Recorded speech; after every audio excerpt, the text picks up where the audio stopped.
इन 4 मुख्य कारणों से अलग हुए हीरो होंडा।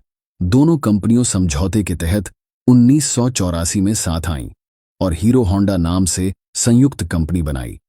हम में से कई की जिज्ञासा हो सकती है कि क्या कारण थे जिनकी वजह से भारतीय ऑटोमोबाइल उद्योग की सबसे सफल संयुक्त भागीदारी में दरार पैदा हुई। जैसा कि आमतौर पर होता है, दोनों कंपनियों की विकास की आकांक्षा इस संबंध में आढ़े आ रही थी, विशेष रूप से भारत के बाहर के बाजार में, मसलन श्रीलंका, बांग्लादेश, नेपाल एवं कोलंबिया। मार्केट में जापानी कंपनी हीरो होंडा को प्रतिस्पर्धी के तौर पर देखती थी। दूसरी तरफ पवन मुंजाल की उम्मीद थी कि जापानी पार्टनर उनके साथ वहां भी सहयोग करे। दोनों के बीच साझेदारी 2010 तक चली और फिर दोनों कंपनियां अलग होकर अपने अपने रास्ते चल दीं। होंडा ने अपनी पूरी हिस्सेदारी हीरो को बेच दी और हीरो अलग हो गई होंडा से। अभी दोनों कंपनियां अलग अलग ऑपरेट कर रही हैं, लेकिन क्या आप जानते हैं कि यह कंपनियां अलग क्यों हुईं? हीरो और होंडा ने मुख्य रूप से रणनीतिक कारणों से भारत में अपनी साझेदारी समाप्त की थी। चलिए इनके बारे में आपको बताते हैं।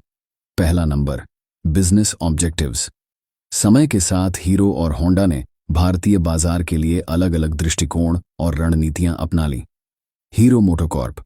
पूर्व में हीरो होंडा का लक्ष्य ग्लोबल पर अपनी उपस्थिति का विस्तार करना और अपनी खुद की ब्रांड पहचान स्थापित करना बन गया।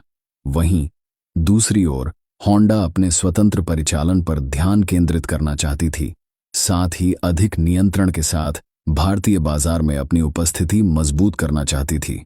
दूसरा नंबर, ब्रांडिंग और आइडेंटिटी। साझेदारी खत्म करने से हीरो के लिए होंडा से अलग अपनी ब्रांड आइडेंटिटी स्थापित करना आसान हो गया।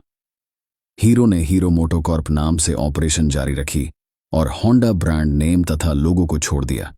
इसके साथ ही अपना खुद का ब्रांड बनाने और खुद को स्वतंत्र यूनिट के रूप में स्थापित करने की ओर कदम बढ़ा दिया। तीसरा नंबर, टेक्नोलॉजी डेवलपमेंट। साझेदारी खत्म होने के साथ हीरो मोटोकॉर्प को अपनी टेक्नोलॉजी विकसित करने और इनोवेट करने की स्वतंत्रता मिल गई, जबकि पहले होंडा ही हीरो को तकनीकी सहायता प्रदान कर रही थी।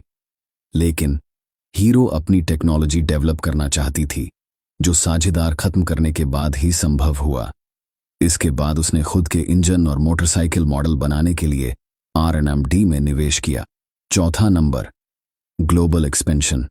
वैश्विक स्तर पर विस्तार करने का हीरो मोटोकॉर्प का निर्णय होंडा की मजबूत वैश्विक उपस्थिति बनाए रखने की इच्छा से टकरा रहा था। अलग होकर दोनों कंपनियां संयुक्त उद्यम की बाधाओं मुक्त हो गए। इससे दोनों अपनी अपनी वैश्विक विस्तार रणनीतियों को स्वतंत्र रूप से आगे बढ़ाने में सक्षम बने और अब हीरो मोटोकॉर्प वैश्विक स्तर पर भी बहुत मजबूत पकड़ रखती है। गौरतलब है कि साझेदारी टूटने के बावजूद हीरो और होंडा दोनों भारतीय बाजार में काम करना जारी रखे हुए हैं। हीरो मोटोकॉर्प अब भारत में सबसे बड़ी दोपहिया निर्माता कंपनी है, वहीं होंडा दूसरे नंबर पर है। आपकी राय क्या है? क्या दोनों कंपनियों का अलग होना सही फैसला था? कमेंट करें